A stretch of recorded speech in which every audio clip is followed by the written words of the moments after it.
про Стерненка, те, що він говорив, я теж чув те, що він говорив, як радник міністра оборони. Дивись, всі ті речі, які зараз анонсуються, вони напрацьовувались давно, ще при Шмигалю. Він приходив до нас з цими питаннями, показував їх, тому нічого нового такого там немає.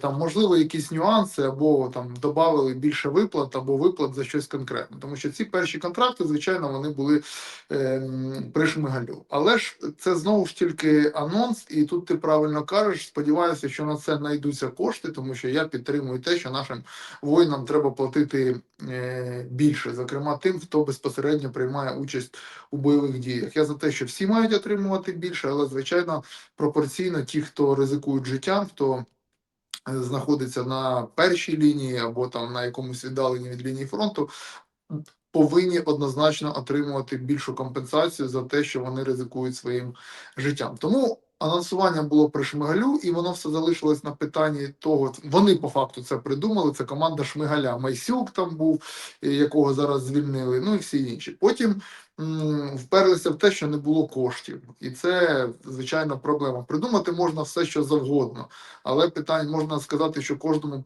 по $1 мільйон в день, але коли коштів немає, то, звичайно, ти нічого з цим не зробиш. Далі потрібно правильно розставляти пріоритети. Що потрібніше, і це також має вирішувати Міністерство оборони, потрібніші ракети, зброя, забезпечення чи зарплати високі військовослужбовцям. Це також пріоритети, які має Міністерство оборони для себе визначитись, що для них важливіше. Да? І тут важливо правильно визначитись, тому що солдати, які отримують високі зарплати, це добре, це так має бути. Але солдати, які не забезпечені зброєю через це, мабуть, гірше. І тут ще раз, тут не таке просте питання. Знаєте, може, якщо хтось думає, просто взяв кошти і віддав, вони десь лежать. Ні, ти завжди стоїш перед вибором. Ці кошти кинути на боєприпаси, на зброю або на військових. А ще третє вкрасти. Да? Є такі також у нашій країні, на жаль, така історія, за якою мають слідкувати наші правоохоронні органи. І ми бачимо це дуже часто. Тому, звичайно, зараз основне це кошти. Зараз ми маємо голосувати, мали б голосувати на цьому тижні розподіл бюджету новий, тому що ми розуміємо, що коштів не вистачає. І там ми не бачимо цих коштів зараз, але, можливо, буде якесь додаткове фінансування, де б ми могли їх знайти. Станом на зараз ми багато про це говоримо. Міністерство оборони цю тему педалює досить сильно, але питання коштів ще поки не вирішено. Я сподіваюся, що воно буде вирішено. Це от те, про що говорять. Ще раз, нового у всіх тих заявах немає нічого. Я сподіваюся, що, можливо, ця команда підхопить те, що зробила попередня, як мінімум це придумала, як мінімум це започаткувала, і сподіваюся, що вони доведуться до кінця. Для цього потрібні кошти, в першу чергу, з коштами. Це можуть зробити вже всі виконавці, які. Тому це, що стосується того, що говорив Сергій Стерненко, про що він ще говорив? Про контракти. Це що стосується контрактів. Контракти і іноземці. Це дуже важливо. Ну, іноземці – це теж кошти, це приблизно та сама історія. Вибачте, переб'ю тебе, але іноземці готові їхати в Україну, якщо їм платити. Але ще раз кажу, у нас нашим нема платити, щоб такі зарплатні, а якщо ти платиш велику зарплатню... Я вивчу це питання краще, я тут... розкажи, будь ласка. Питання, скільки іноземців готові їхати до нас. Ми ж говоримо про, наприклад, там, хоча б там 10-20 тисяч іноземців в місяць. Так. Я ж так розумію, це питання того, щоб замінити частину нашої мобілізації. Це факт.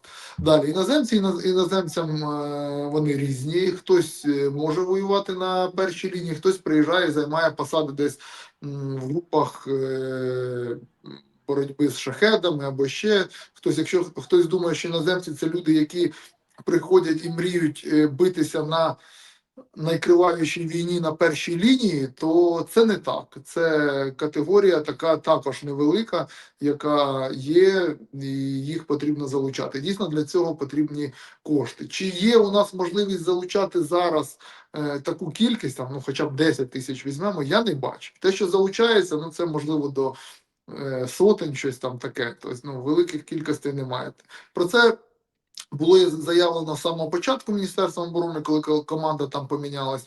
Але ми з цим уже 7 років працюємо. Дивіться, я вже пережив там 4 чи 5 міністрів, я вже там збився їх рахувати. І вони на початках приходять всі приблизно з одним і тим же, там, з презентаціями, своїми мріями, своїми бажаннями.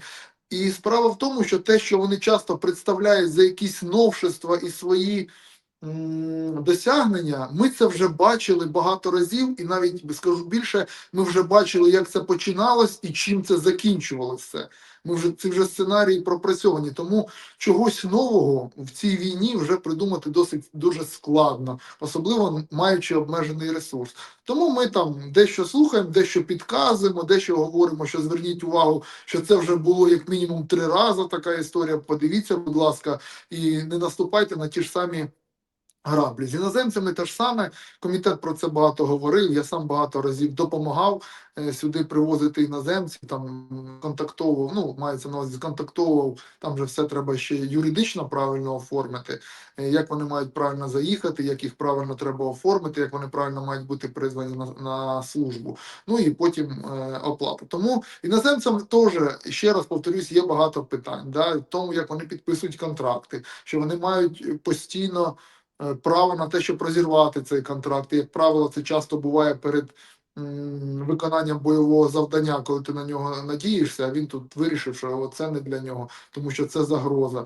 І це свої виклики. І з цим треба працювати і сказати, що ми зараз залучимо іноземців і вони все вирішать, я б тут не був такий впевнений. Чи потрібно їх залучати? Так. Чи замінять вони повністю нашу армію? Хотілося би, але, на жаль, я не бачу, що це можливо. Ще раз кажу, на досвіді вже там 3 роки ми з цим працюємо. Можливо, є якісь секретні прийоми. Ми це побачимо і однозначно будемо підтримувати. Якщо такі дії будуть робитися зі сторони Міністерства оборони, ми це підтримуємо. Але вже є деякий досвід в цьому напрямку. Дивись, це все зрозуміло. Останнє запитання з цього приводу. Було заявлено про демобілізацію. У неділю один мій старий друзяка, який майже 3 місяці був на нулі, вийшов і зателефонував мені, я б сказав, з підколкою. А що ж ви, депутати, не голосуєте? Я йому нагадав, що я не є депутатом. Він зразу мені нагадав, що там же в тебе всі друзі, ну так скажи їм. Ти ж розумієш, що людям не можна пояснити, що там, ну нема такого, що всі думають на одній хвилі, чи ще якось. І я йому кажу, дивись, я розумію твою роздратованість, я все розумію. Ми з ним разом служили на Донеччині, але скажи мені, будь ласка, чому така агресія? Він каже, тому що президент пообіцяв, ми бачимо, що це не буде виконано, а до нього я не достучусь, а твій телефон в мене є. От скажи мені, будь ласка, чи розуміє президент, що коли він сказав, що до кінця року вже буде демобілізація, а її не буде, і всі це розуміють, через те, що відбувається зараз з мобілізацією, це призведе до, ну скажімо так, демотивуючих наслідків. Він планує якось це виправляти? Чи буде хтось, чи планує взагалі цим хтось займатися? Бо пообіцяти і не виконати людині, яка вже 5-й рік в армії, ти розумієш, це фактично навіть не тільки обманути його, це деморалізувати його. Ну, дивись, ти ж мене знаєш, я завжди говорю реальні речі і завжди не критикую просто так, і навіть іноді з тобою нам доводиться розводитись, да? Не згодні з думками один одного. Хоча але це нормально, це ти критикувати вмієш, і я це бачу по твоїм ефірам досить глибоко, скажімо так, залазити під шкіру. Але питання... Володимирович, будь ласка, але це нормально, коли у людей різні точки зору, погодься. Ні, Це звичайно. Це ж, я ж кажу, що коли я критикую, якщо я починаю критикувати, це на чомусь ґрунтується і намагаються аргументувати. Тому оці заяви, знаєш, те, що я побачив останнім часом, пам'ятаєш, там ще декілька місяців назад ми там говорили, коли у нас перший скандал був, ми говорили про перемир'я, що скоро буде перемир'я. Тепер у нас знову скандал, вже я знаю, що на фракції «Слуг народу» президент сказав про те, що буде знову на осінь буде перемир'я. Вони з цим просто граються, і їм потрібно якось змістити фокус з цих корупційних скандалів, але на виході ми отримуємо досить негативний такий результат у вигляді того, що багато людей, які, наприклад, хтось думає, що мені потрібно йти долучатись до війська, а потім чує заяву президента, що Президент каже, що так от уже один раз мали б перемогти. Навіщо туди йти, якщо залишилось там 2-3 місяці? Зараз знову ця заява. Десь там хтось в офісі президента, Подоляк, якщо я не помиляюсь, каже про те, що вибори вже весною. Пам'ятаєш, у нас вибори, і закидають цю історію просто, щоб знову підхопили, щоб перебити це все. І вважають народ дурниками, що народ буде на це вестись і не буде, і забуде про ці корупційні скандали, які були у суспільстві. І це дуже погана тенденція, коли ми використовуємо такі механізми, такі інструменти брехні, маніпулювання для того, щоб вкидати його в наше українське суспільство, яке зараз бореться за свою країну. Оце і виходить того, оце перший фактор. Інший, те ж саме ми бачимо з цією демобілізацією, що нічого про це ніхто не говорив. Пам'ятаємо, як народний депутат Олексій Гончаренко президенту напряму задавав це питання в Верховній Раді, коли буде демобілізація. І він з такою агресією сказав тоді, коли наші воїни переможуть. Да, що він задав питання це. А тут виходить сам і каже, до кінця року буде демобілізація. Хоча я знаю, що ми і на комітеті спілкуємося з усіма. Всі розуміють, що це складне питання, яке потребує дійсно дискусії. Я тільки за те, що наші воїни, має бути якась ротація, ми тільки про неї говорили. Але ж ти правий в тому, що це не має бути брехнею або маніпуляціями. І зараз подивимось до кінця року, як це буде організовано і що таке демобілізація. Відкриваємо закон і читаємо. Вона може бути тільки коли скасовано правовий режим воєнного стану. Немає більше ніяких юридичних норм, які б дозволяли це робити під час дії воєнного стану. Якщо ти мобілізований, ти можеш бути демобілізований тільки або в особливий період, якщо у нас з воєнного стану стане особливий період, а це інший режим правовий, або буде повністю скасовано правовий режим воєнного стану. І не буде більше ніяких режимів. Тоді вона може бути. В іншому – ні. Можливо, нам будуть приносити якісь закони, щоб це міняли. Питання тільки, а навіщо? Давайте тоді комплексний підхід, якщо ви вирішили. Були якісь там питання, що там одну спочатку категорію, потім іншу. В правовому полі я зараз цього не бачу, як це зробити. Звичайно, можливо, якщо президент сказав, уже тут залишилось то до осені менше, ніж півроку, залишилось декілька місяців, 3 місяці літа. І вже потрібно, щоб люди якісь готувалися, щоб була якась система, щоб розуміли, хто піде, а хто прийде на їх місце. Уже потрібно починати.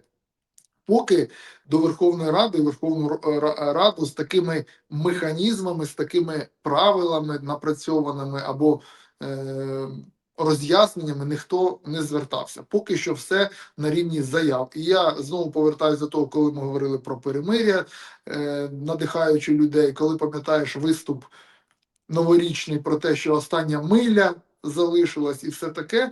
І ми, ще раз кажу, це таки виглядає як маніпуляції, які йде не дуже шанобливе ставлення до народу, який типу це все з'їсть і забуде. Так уже не забуде, це вже така критична точка. Тому я вважаю, що якщо ти робиш якісь такі заяви, вони мають бути чимось підтверджені, і вони мають бути виконані. Немає права влада, коли питання стоїть життя і смерті, брехати суспільству. Ти знаєш, я погоджуюсь з тобою, це велика проблема, і більше того, ще раз кажу, я почув, знаєш, це ж близька мені людина, справді близька.